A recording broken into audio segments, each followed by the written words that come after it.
Bom dia, mais uma vez. Eu desejo a você da Remanescente Cristã Filadélfia, a todos os remanescentes, um bom dia, a paz do Senhor Jesus Cristo. Mais um domingo em que a Remanescente Cristã Filadélfia assim se reúne para adorar e venerar o Senhor Jesus Cristo. O nosso Mestre ressuscitou dentre os mortos, e por ressuscitar dentre os mortos, prometeu a cada um de nós também a ressurreição dentre os mortos. A sua vida, a sua força, a sua palavra nos é motivação. Por isso nós continuamos caminhando. E por isso que nós somos assim, contagiados por esse poder que vem de Deus, somos revestidos desse poder, é que queremos a sua vida e desejamos a sua vida, que esse poder também seja inserido sobre a sua vida. E dessa forma possa estimular você a continuar caminhando, acreditando no futuro, não nessa terra, mas em novos céus e nova terra. É essa esperança que a Remanescente Cristã Filadélfia tem convicção. E ela só pode ser concedida como? Pela fé, mediante o Senhor Jesus Cristo. Por isso, creia. Você que está aqui conosco hoje, louvando e adorando, e você também que está aí do outro lado, do YouTube, assistindo, renove as suas forças em Cristo Jesus. Só Ele pode, só Ele tem poder. A Ele tudo é possível. Amém? Vamos neste momento abrir as nossas Bíblias no Salmo de número 40. Salmo de número 40. Neste mês de fevereiro e este mês de março, a Remanescente Cristã Filadélfia estará com uma empreitada, com uma campanha de mensagens a ser trabalhadas no livro de Salmos. É muito importante nós aprendermos a adorar. Os que adoram em espírito e em verdade agradam o Pai. Muitas vezes existem muitas pessoas dentro das igrejas dizendo-se adorador, mas quando chega a aflição, não sabe oferecer um sacrifício de louvor e nem de adoração. Ou seja, querem adorar simplesmente quando todas as coisas estão indo bem. Mas quando as coisas estão indo mal, essas pessoas não querem adorar, não querem glorificar a Cristo. Então é muito importante sabermos adorar ao Senhor Jesus Cristo em tempo e fora de tempo.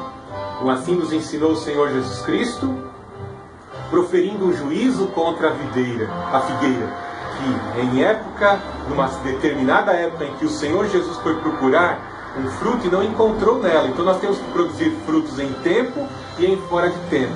Ou seja, termos qualidades morais, frutos do Espírito a oferecer em tempo e em fora de tempo, em dias alegres e em dias difíceis. Ou seja, resumindo tudo isso, nós temos que ter resiliência cristã.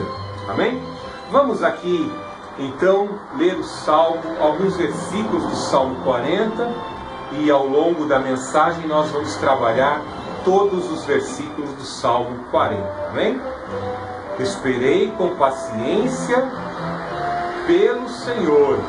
Ele se voltou para mim e ouviu meu clamor, tirou-me de um poço de desespero, de um atoleiro de lama, pôs meus pés sobre uma rocha e firmou meus passos. Deu-me um novo cântico para entoar, um hino de louvor ao nosso Deus. Muitos verão o que Ele fez, temerão e confiarão no Senhor. Como é feliz o que confia no Senhor, que não depende dos arrogantes, nem dos que se desviam para a mentira. Senhor meu Deus, Tu nos fizeste muitas maravilhas, e Teus planos para nós são tantos que não se pode contá-los. Não há ninguém igual a Ti. Se eu tentasse relatar todos os Teus feitos, jamais chegaria ao fim. Não tens prazer em ofertas, nem em sacrifícios. Agora que me fizeste ouvir, compreendo. Tu não exiges holocaustos, nem ofertas pelo pecado. Então eu disse: aqui estou. Conforme está escrito, a meu respeito, tenho prazer em fazer tua vontade, meu Deus, pois a tua lei está em meu coração.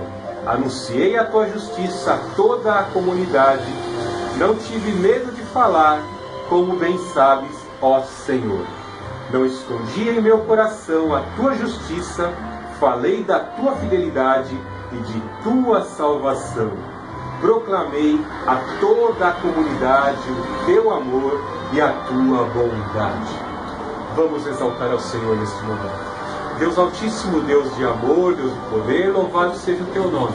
Neste momento em que lemos a tua palavra, ouvimos o teu conselho, o teu ensinamento, ao qual foi retratado por Davi, te glorificando, te exaltando, porque o Senhor foi presente nas aflições, ouvidos atentos e mão poderosa para ouvir, atuar e tratar diante dos problemas e das nossas dificuldades. As dificuldades que os teus filhos assim clamam a ti. Senhor, nesse momento eu te peço, usa a minha vida como canal da tua comunicação. Usa os meus sentidos, eu os coloco à tua inteira disposição. Em nome do Senhor Jesus Cristo, como o salmista te exaltou e te engrandeceu, porque o Senhor atuou poderosamente, milagrosamente, assim nós, da Remanescente Cristã Filadélfia, sairemos pelo mundo, sairemos por este canal de mídia do YouTube e vamos propagar, proclamar, exaltar e engrandecer o nome do nosso Deus, o Senhor Jesus Cristo. E assim, em nome do Senhor Jesus Cristo, pelo fogo do Espírito Santo, que sejam afugentados os inimigos da mensagem, os inimigos da proclamação do Evangelho, os inimigos do reino de Deus, em nome do Senhor Jesus Cristo, que sejam repelidos e afugentados em nome do Todo-Poderoso, nosso Senhor e Salvador, Jesus Cristo.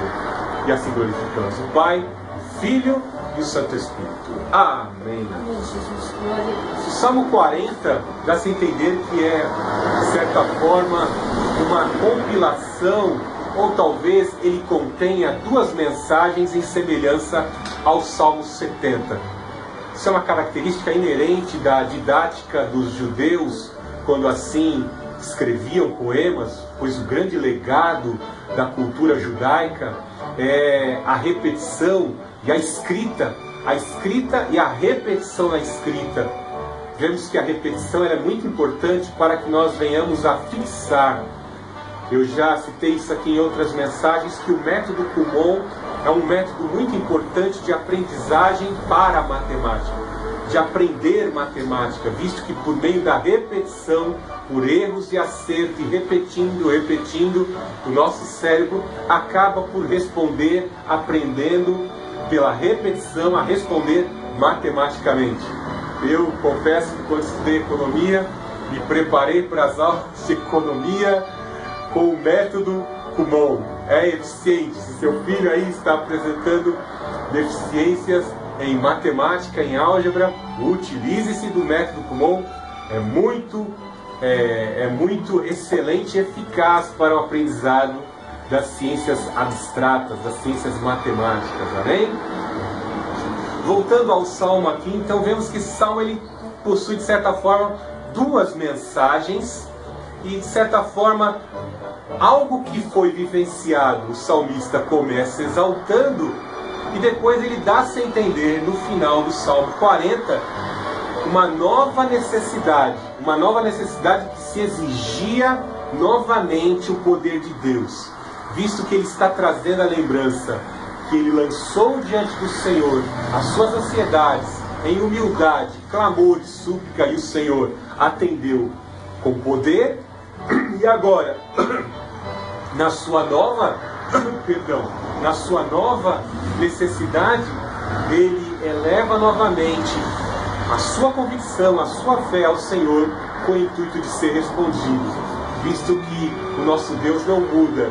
De eternidade a eternidade ele é o mesmo, ele sempre foi o mesmo, ontem, hoje e será eternamente. Veja que ele fala: esperei com paciência pelo Senhor.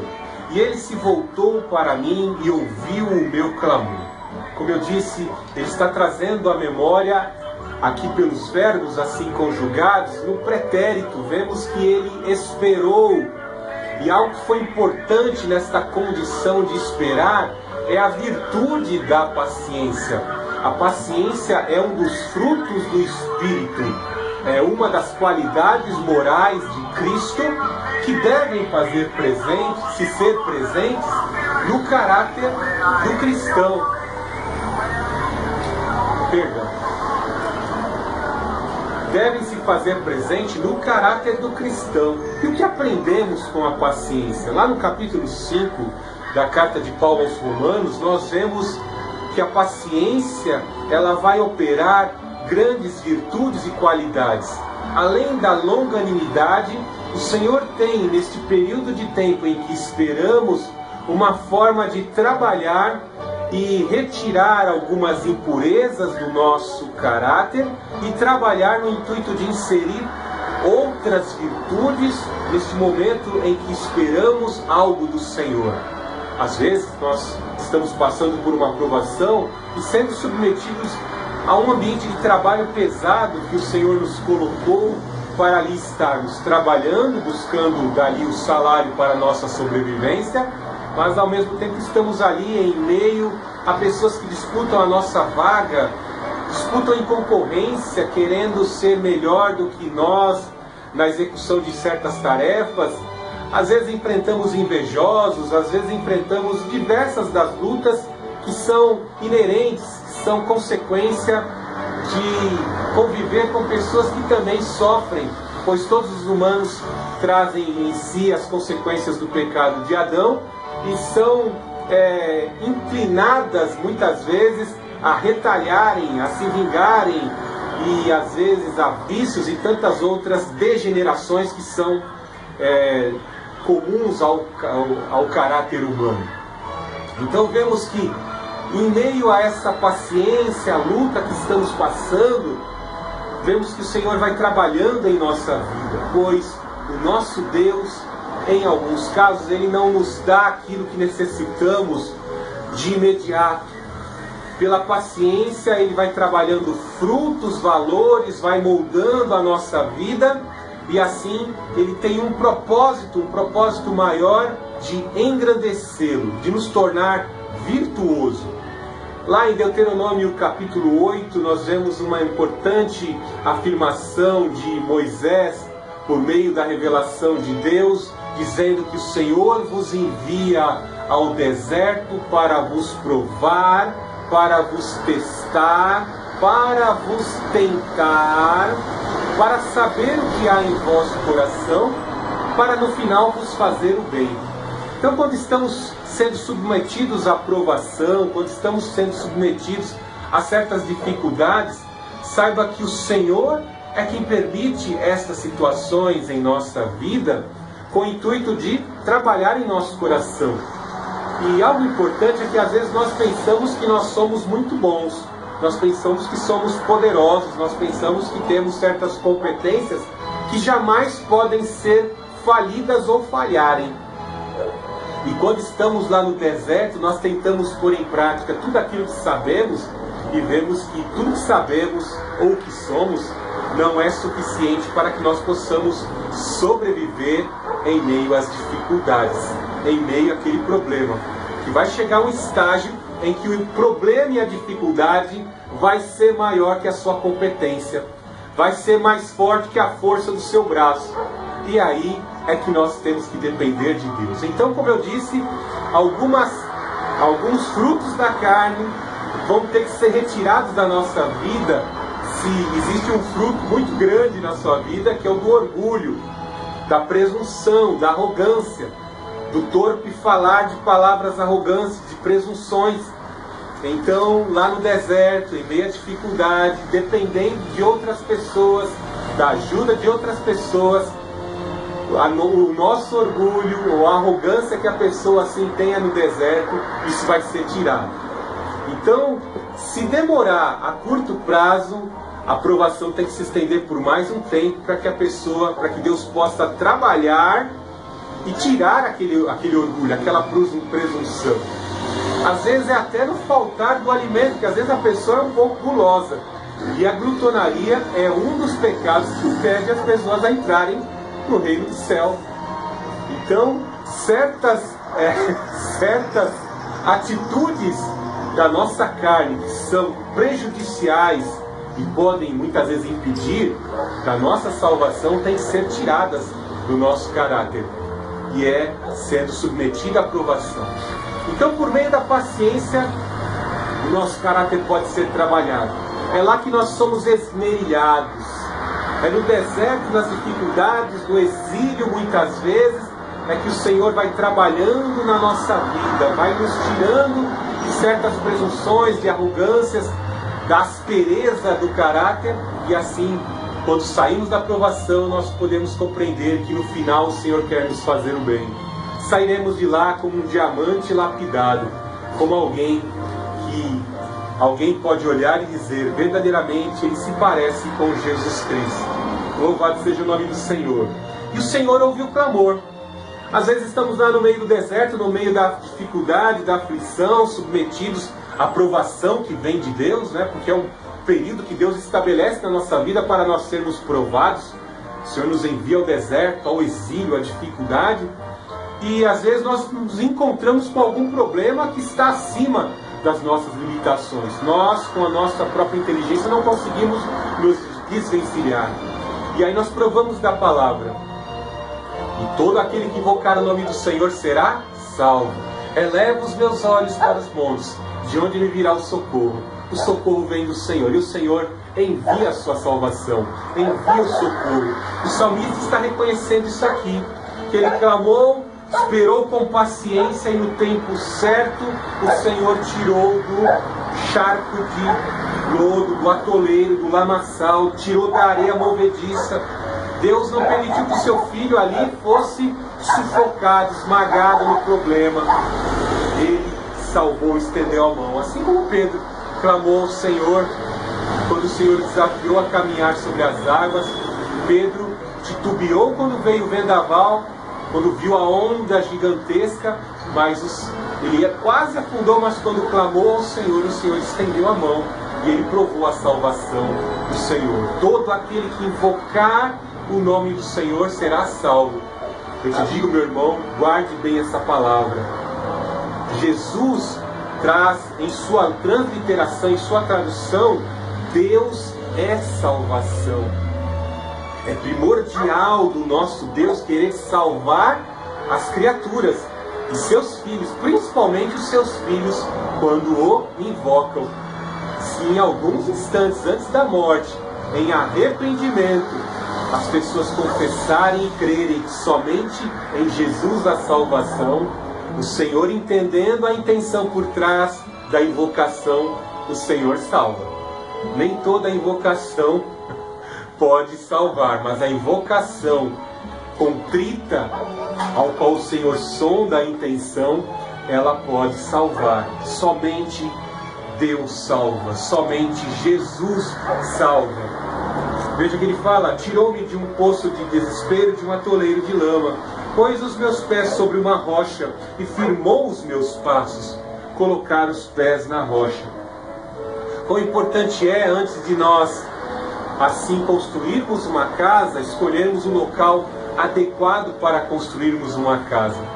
Onde eu morava, lá no Parque São Lucas, era na divisa com o bairro de Vila Ema, e eu me lembro que começou-se uma construção de um grande prédio lá na Vila Ema, mas o prédio chegou praticamente ao quarto ou quinto andar, e a obra foi embargada porque os engenheiros assim descobriram que aquele solo era impróprio para a construção de um edifício daquela proporção ao qual estava no projeto.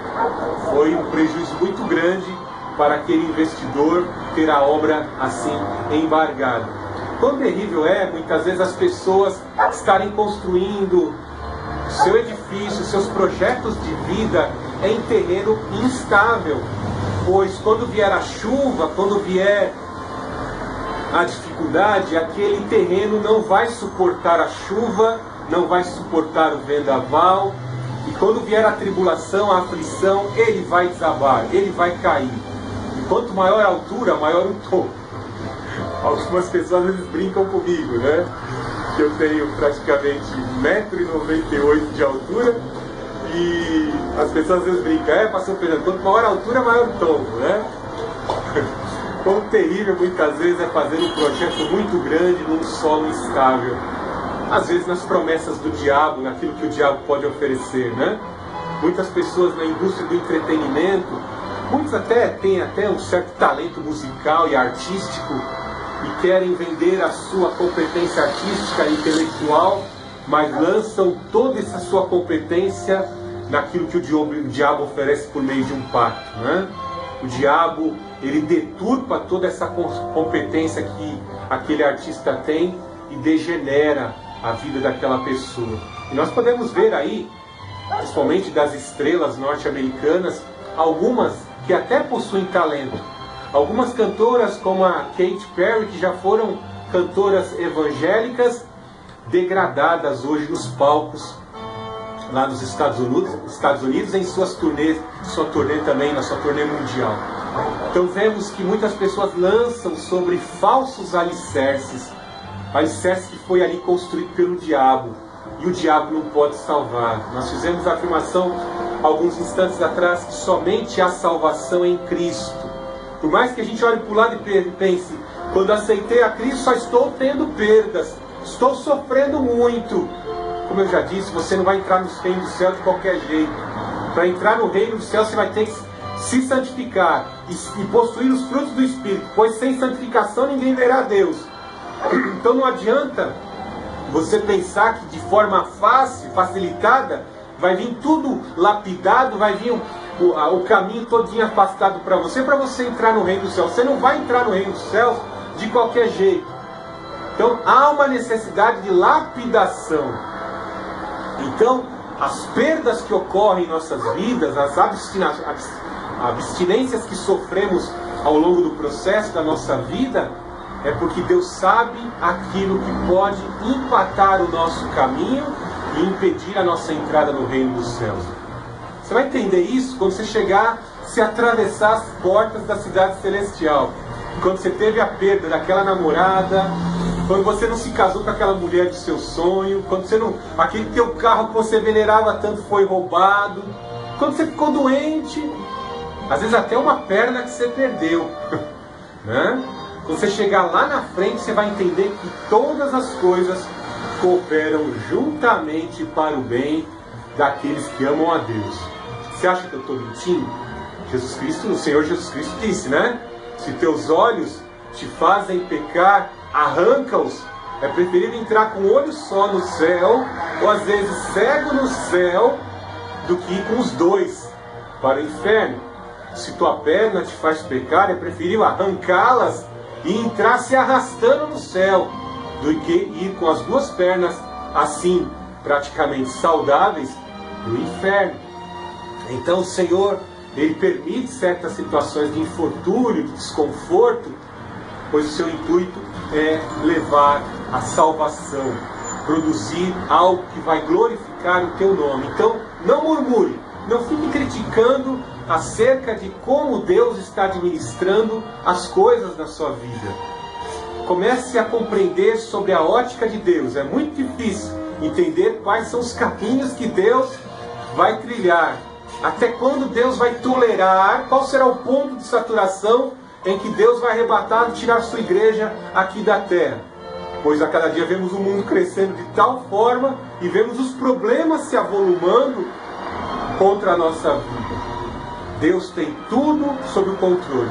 As rédeas, o comando da história está nas mãos de Deus. Não temas, o Senhor está conosco. Ele tem a nossa vida e o nosso futuro em suas mãos.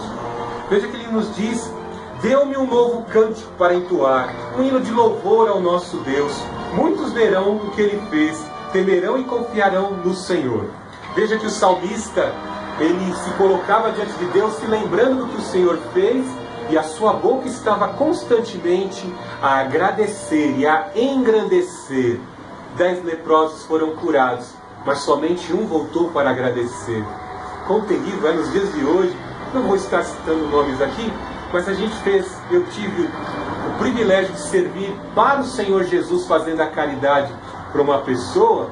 Eu sei que o Senhor Deus escreveu lá no livro da vida a caridade que fiz. Mas quão terrível é que algumas pessoas são tão arrogantes e acreditam que as pessoas têm por obrigação de servi-las a qualquer instante, de carregá-las e servi-las. São subservientes à vontade dessas pessoas egoístas. E a gente faz não só um favor, faz 2, 3 favores de alta dificuldade e esforço. E a pessoa não fala muito obrigado. Mas, no entanto, também já fiz caridades em que a pessoa apertou a minha mão e somente depois que a pessoa entrou em consciência, porque eu tive que carregar a pessoa, né? A pessoa olhou para mim, para o meu rosto, com os olhos assim, tão emocionados, e disse: muito obrigado, moço, muito obrigado. Se não fosse o senhor, olha, eu não sei o que seria. Ela não permitiu que eu saísse da presença dela até ela adquirir consciência e poder olhar nos meus olhos e assim agradecer o que eu tinha feito. Então, quão bom é pessoas agradecidas como o salmista está ensinando aqui. Ele me deu um novo cântico. A minha esposa costuma ficar no corredor de casa, às vezes com o ukulele dela, e ela fica ali às vezes, né, nos seus momentos de devocional, criando novas letras, criando novas canções. Que essa também seja a tua motivação nos teus momentos, trabalhando, desenvolvendo as tuas funções, a tua mente em espírito e em verdade, produzindo um novo cântico, fazendo composições, projetando uma nova mensagem. Se você ministra um louvor, entre os cânticos você está citando a experiência de livramento, de salvação, de abertura de portas que o Senhor concedeu para a tua vida. O salmista expressa tudo isso aqui, ó. Note que todas essas experiências de vitória e de cuidado do Senhor, de salvação do Senhor na vida dele, ele está utilizando como uma alavanca, como eu disse, para a segunda, a terceira parte desse cântico, onde ele vai colocar novamente uma grande dificuldade, ao qual ele só espera a salvação no Senhor.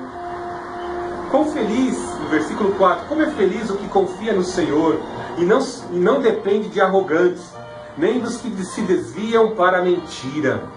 Quão terrível é, eu estava vendo no canal do Márcio Labre ontem, mostrando um homem já velho, né? E atrás dele, ele estava vestido, todos estavam vestidos com a camisa do PT, a camisa vermelha dos comunistas, esquerdistas, né? Eles colocaram uma cruz de madeira, desenharam um corpo de papelão do Senhor Jesus Cristo, de um falso Cristo, e sobre a cabeça daquele corpo de papelão colocaram a cabeça do Lula. E eles estavam exaltando Lula como uma espécie de Messias. Note como o povo nordestino, em especial estes pernambucanos, né, que é a cidade até onde esse criminoso comedor de cadáver nasceu, né, esse satanista Luiz Inácio Lula da Silva, que roubou a Petrobras, nasceu. Note como eles esperavam e clamavam por um Messias. E é terrível, né? Lula, como um mau Robin Hood, né, roubou dinheiro da Petrobras e fez caridade com dinheiro roubado, né? Então, eles receberam benefícios com dinheiro roubado, que Lula roubou da Petrobras e do BNDES. E eles acreditam que o Lula é uma espécie de Messias. Veja que o salmista está dizendo: quão feliz, bem-aventurado, felizardo é alguém que confia no Senhor, tem a sua salvação, espera a sua salvação, o livramento, invocando o nome do Senhor Jesus Cristo, e não o nome de Lula ladrão, né? De um ladrão, de um criminoso, né? Quão terrível é as pessoas terem esperança nesse tipo de gente, né? Você já notou que às vezes no ambiente de trabalho tem pessoas também com o mesmo nível de presunção e de arrogância? Depende de mim, vai ter que depender de mim. Se vier até mim, quando chegar vai ter que se humilhar. Às vezes tem gente assim dentro da igreja, né? Tem que a pessoa mora no mesmo ambiente social, nesse mesmo espaço geográfico ali do bairro, que a pessoa, às vezes até um bairro de favela, né? Mas a pessoa recebe um cargo dentro da igreja, um cargo de liderança, e já acha que pode mandar. E às vezes a presunção cresce de uma tal forma, numa metástase terrível, ao ponto da pessoa quer dar até ordem no pastor, quer mandar no pastor. Olha que coisa terrível, né? Então, nós não podemos ter a nossa confiança, acreditar a nossa salvação em pessoas arrogantes assim. O salmista está nos ensinando esta verdade. Veja no versículo 5: Senhor meu Deus, Tu nos fizestes muitas maravilhas. Os Teus planos para nós são tantos que não se pode contá-los. Não há ninguém igual a Ti. O salmista, assim como João, reconheceu.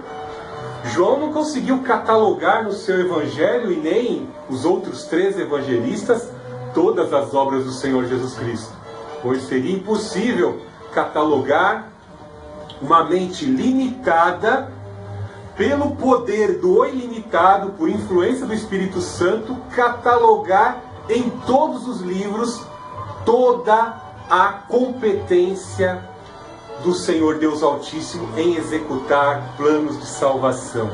A forma de Deus agir, a forma como Deus administra. Nós não encontramos palavras, pois transcende a nossa capacidade racional descrever aquilo que Deus pode fazer, pois a Deus tudo é possível. Não existe nada impossível para Deus. Ele relata, olhando para trás, a sua mente limitada, que está fadada ao esquecimento, que tem lapsos muitas vezes, às vezes ficamos nervosos, e nos esquecemos de passagens bíblicas e pecamos. Tomamos opções erradas na vida porque nos esquecemos do conselho da palavra de Deus. E isso é terrível, né? Mas ele está citando aqui, ó, ele está reconhecendo que pudesse ele conceder vários pergaminhos e papiros e tinta e pena para ele estar escrevendo, ele não conseguiria catalogar toda a plenitude daquilo que o Senhor pode e consegue realizar, pois para Deus, na sua onipotência, não existe nada que Ele não possa realizar. Amém? Vejamos aqui no versículo 6. Não tens prazer em ofertas, nem em sacrifícios. Agora que me fizestes ouvir, compreendo. Tu não exiges holocaustos, nem ofertas pelo pecado. Então eu disse, aqui estou, conforme está escrito ao meu respeito no livro.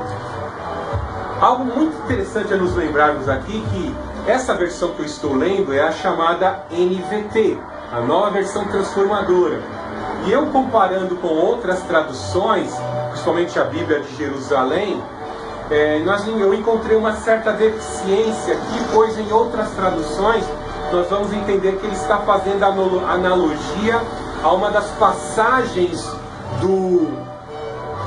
da lei de Moisés, lá contidas em Êxodo capítulo 21, onde encontramos ali um escravo que, após ter servido 6 anos, no 7º ano, ele, por ter